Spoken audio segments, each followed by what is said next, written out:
زیادہ ہے، یعنی جہاز کا جو کھڈا ہوتا ہے وہ ہوا ہوتی ہے نا، کہ ہوا گرتا ہے، چیخ و پکار. میرے ساتھ جو بندہ بیٹھا کہتا بھائی صاحب تسی ہلدے پہ نہیں ہو.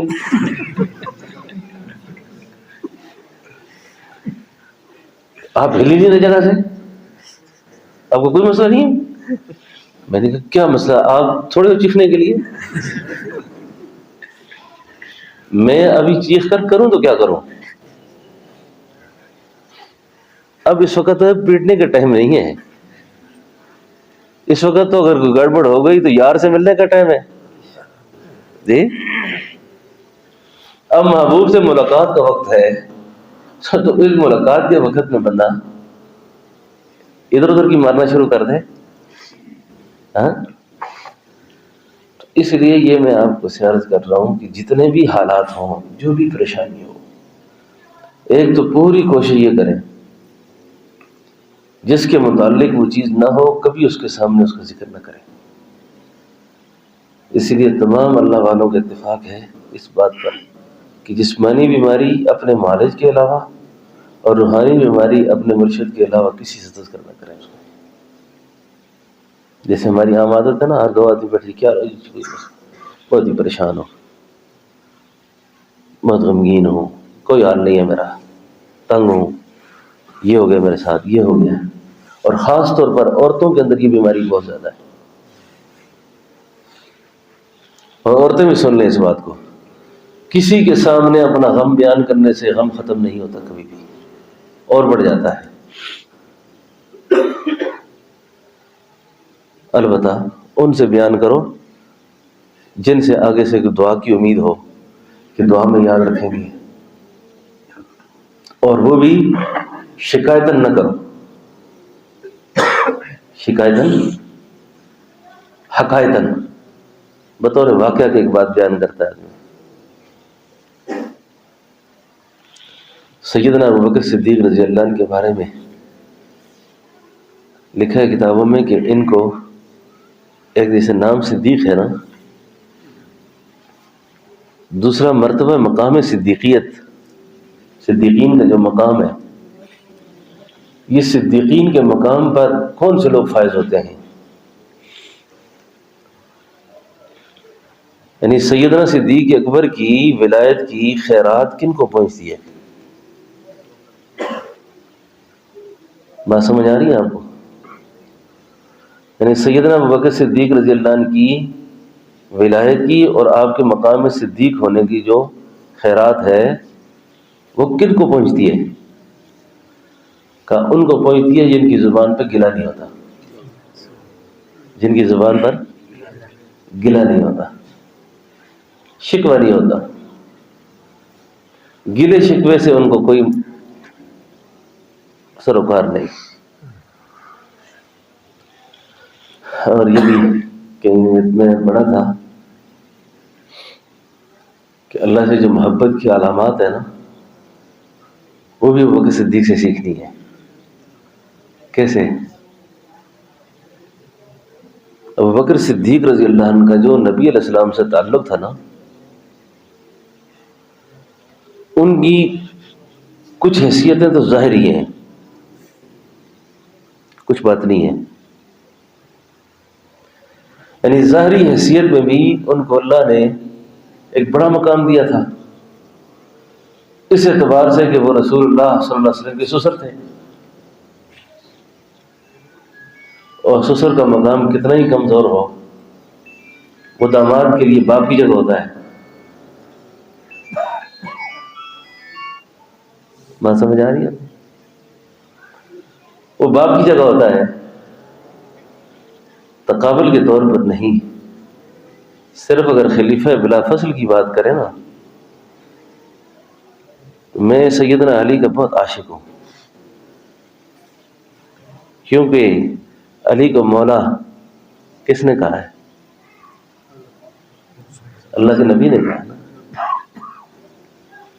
صحابہ میں تقابل اور تفاضل والی طرز اختیار نہیں کرنا چاہیے، سب کا اپنا اپنی جگہ مقام ہے، لیکن یہ خوبصورت انداز اختیار کریں کہ علی کی حیثیت بیٹے والی ہے. علی کی حیثیت اس لیے کہ اس نے بیٹی لی ہے، اس نے بیٹی اور صدیق نے بیٹی دی ہے. جو دیتا ہے وہ باپ ہوتا ہے, جو لیتا ہے وہ. کتنی خوبصورت تشریح ہے یہ, ہے کہ نہیں ہے؟ فضل بھائی کیا خیال ہے آپ کا؟ صدیق نے دیکھا ہے 37 سال, علی نے دیکھا ہے 17 سال. 17 کا انسان زیادہ ہے کہ 37 کا؟ 37 والا باپ ہوتا ہے, 17 والا بیٹا ہوتا ہے. یہ ظاہری تعبیر ہے فضیلت کی. لیکن جو صدیق اکبر رضی اللہ عنہ نے باطنی طور پر جو باتیں چیزیں حاصل کی, جس کا پرتاؤ آپ پر پڑا, نبوت نے شکوہ نہیں کیا کبھی اللہ سے, نبوت نے شکوہ نہیں کیا, تو صدیق نے بھی کبھی شکوہ نہیں کیا. اب اتنا قرب ہے, بات یہ عرض کر رہا ہوں, قرب کتنا ہے, قربت اتنی زیادہ.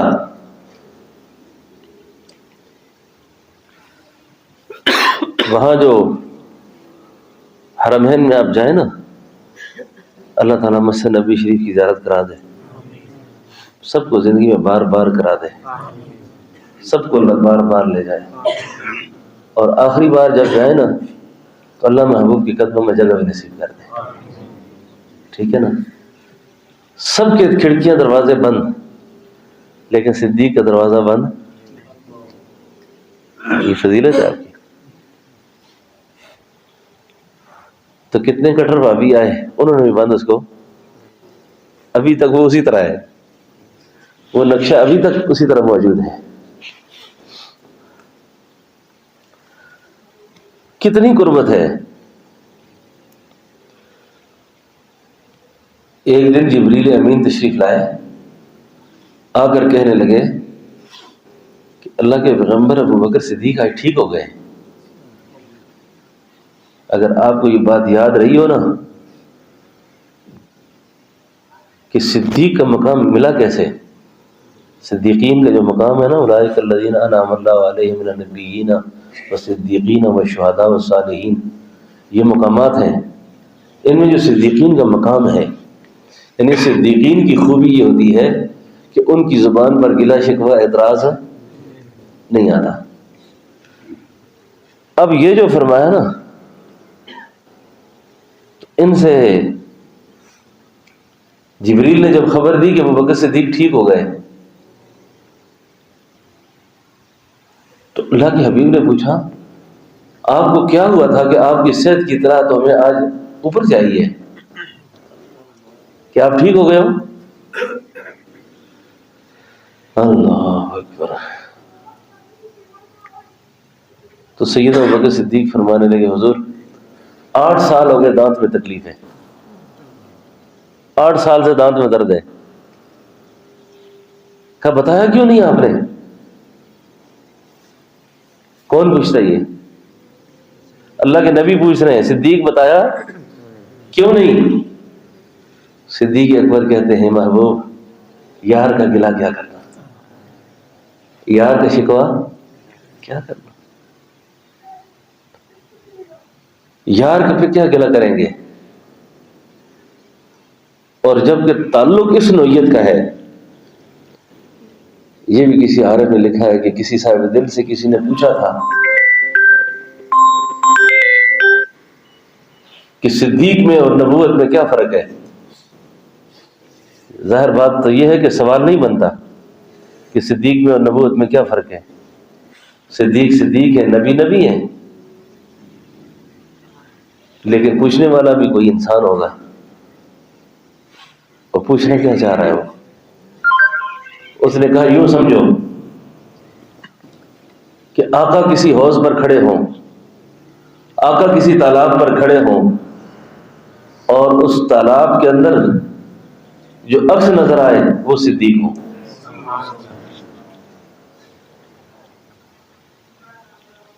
قمر صاحب کیسی منقبت ہے یہ؟ ایسا مشاہدہ آپ کر سکتے ہیں؟ کتنا بلند مقام ہے پایا صدیق نے، بستر نبی دے کول لگایا صدیق نے، پہلے اعلان تے آکھیا حاضر میرے حضور، سوچا ذرا نہ آزمایا صدیق نے، تن من تے دھن اولاد بھی واری حضور تو، تن من تے دھن اولاد بھی واری حضور تو،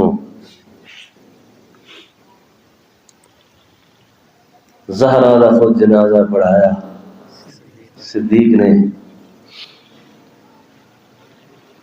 ایک بڑی خوبصورت بات کی،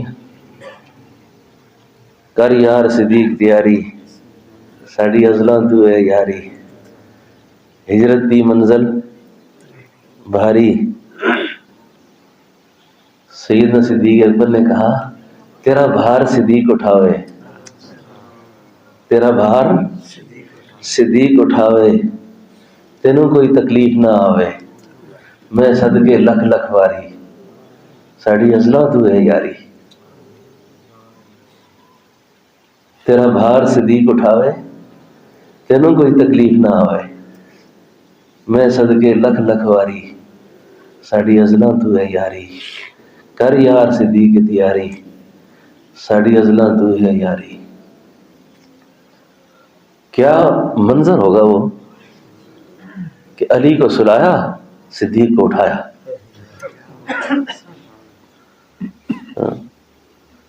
جس کو سلایا وہ بھی عظیم، جس کو اٹھایا قربان جائیں عقیدہ اہل سنت پر، عقائد اہل سنت پہ قربان جاؤ، اور شکر کرو اللہ نے ہمیں صحیح عقیدہ دیا، نہ تو ہم صحابہ کے گستاخ نہ اہل بیت کے گستاخ، صحابہ بھی اساس دین، اہل بیت بھی اساس دین، صحابہ اور اہل بیت اگر دین سے نکل جاتے ہیں تو دین کا سارا مقدمہ ہی ختم ہو جاتا ہے۔ ہمیں کیسے پتہ چلا ہے؟ صدیق کی گواہی پہ تو اسلام کھڑا ہے، علی کی گواہی پہ تو قرآن کھڑا ہے، اور کوئی بھی کیس ہو وہ گواہوں کی بنیاد پر ہوتا ہے۔ اب درمیان سے کہتے ہیں جی گواہ ختم کرو، کیس ختم۔ نبی کی رسالت کا مقدمہ، ختم نبوت کا عقیدہ، یہ صدیق اور علی کی گواہی پہ ہے سارا، اور گواہوں کو مشکوک بناؤ گے سب کچھ مشکوک۔ اس لیے صحابہ کرام جو ہے نا، صحابہ کرام، ایک بہت اچھی کتاب میری کتب خانے میں تھی، آج کل نہیں ہے، کسی کو ملے تو ضرور پڑھیں اس کو۔ اس کتاب کا نام ہے مناقب صحابہ، ڈاکٹر اسماعیل میمن صاحب تھے، شیخ الحدیث صاحب کے خلیفہ تھے کینیڈا میں، یہ انہوں نے لکھی تھی مناقب صحابہ۔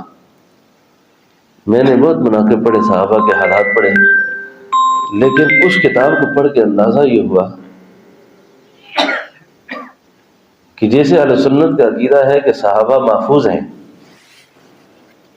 انہوں نے قرآن کریم کی کچھ آیات کو اس طرح پیش کیا ہے جس سے یہ معلوم ہوتا ہے کہ صحابہ بھی کوئی معصومیت کے درجے کے لوگ تھے، جو عقیدہ یہ نہیں ہے۔ عقیدہ وہی ہے جو اہل سنت کی کتابوں میں درج ہے، لیکن صحابہ بڑی شان والے تھے، صحابہ بڑی شان والے تھے، صحابہ کو اللہ نے بڑا ہی مقام دیا، بڑی عزت دی اللہ نے، اور سیدنا ابوبکر صدیق کو ان کا امام بنایا، سیدنا ابوبکر صدیق کو ان کا امام بنایا۔ اس لیے صحابہ کے تذکرے، صحابہ کے چرچے اپنے بچوں کے سامنے کیا کریں، ان کی باتیں گھروں میں کیا کریں۔ بڑی مماثلت ہے۔ آپ کا کیا نام ہے؟ جی اچھا اچھا، بڑی مماثلت ہے نبی علیہ السلام میں اور سیدنا ابوبکر صدیق میں، بہت مماثلت ہے۔ نبی علیہ السلام نے جو آپ کی ظاہری حیات طیبہ ہے نا، وہ 63 سال ہے۔ 60 اور 3 63. سیدنا ابوبکر صدیق رضی اللہ عنہ نبی 63 سال اور پائیے، یعنی عمر میں 2 سال. نبی علیہ السلام جیسے نبوت ملنے سے پہلے آپ کا لڑک پن، آپ کی جوانی، نبوت تک کا وقت، نبوت کے بعد آپ نے ہر اس کام سے اللہ نے آپ کو بچایا جو کام لڑکپن میں، جوانی میں، بڑھاپے میں کسی بھی اچھے انسان کے لیے اچھا نہیں سمجھا جاتا. تو اللہ کے نبی نے وہ کوئی کام بھی. تو سیدنا ابوبکر صدیق رضی اللہ عنہ کے ساتھ بھی اللہ نے ویسے ہی معاملہ کیا. کہتے ہیں کہ لوگ شراب پیتے تھے، مجھے شراب اس وقت بری لگتی تھی. لوگ جوا کھیلتے تھے، مجھے اسلام لانے سے پہلے بھی جوا. یعنی جتنی بھی چیزیں اسلام سے پہلے منع تھی، اسلام لانے کے بعد محسوس ہوا کہ یہ چیزیں ٹھیک نہیں ہیں، اللہ نے مجھے پہلے بھی بچایا رکھا ان سے. بات سمجھیے. 2 سال پہلے آپ کو زہر دیا گیا. 2 سال پہلے سیدنا ابوبکر صدیق کو بھی زہر دیا گیا. اور بعض کتابوں میں یہ بھی لکھا ہے کہ آپ جو وفات کی جو وجہ ہے نا، وہ زہر ہی بنی ہے. 8 نبیوں کے ساتھ ہوئے، اچھا صحابہ کے ساتھ بھی ہوئے ہیں.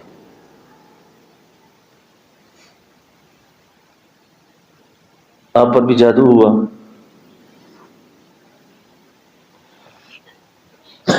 اہل علم میں بیٹھے ہوئے ہیں. پرانے کے زمانے کے کچھ بزرگوں کی ایک کتابوں میں نے ایک جگہ پڑھا ہے کہ وہ حضور پر جادو نہیں مانتے، حضور پر جادو نہیں مانتے. لیکن یہ 1 آدھ 2 آدمی ہیں، مفسرین میں سے بھی 1 2 آدمی ہیں. لیکن جمہور کی رائے یہ ہے کہ آپ پر جادو. اور جو یہ کہتے ہیں کہ نہیں ہوا،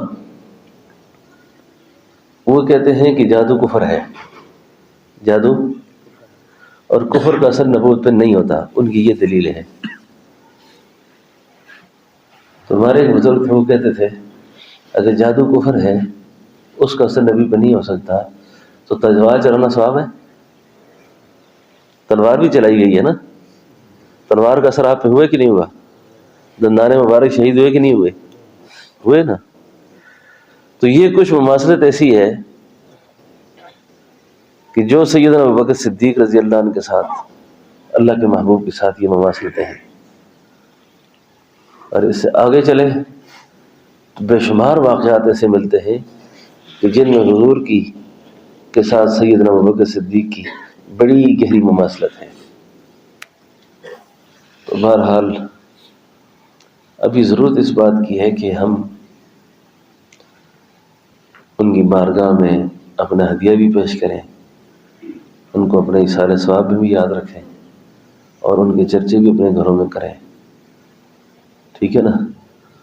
اور ہمارا اور زیادہ حق اس لیے بنتا ہے کہ ہم نقشبندی ہیں اور ہمارے سلسلے کے امام ہیں وہ، ہمارے سلسلے کے امام ہیں وہ. ٹھیک ہے نا. ہمارے سلسلے کے بہت بڑے امام ہیں. تو اللہ رب العالمین سیدنا ابوبکر صدیق رضی اللہ عنہ کے درجات کو اور زیادہ بلند فرمائے.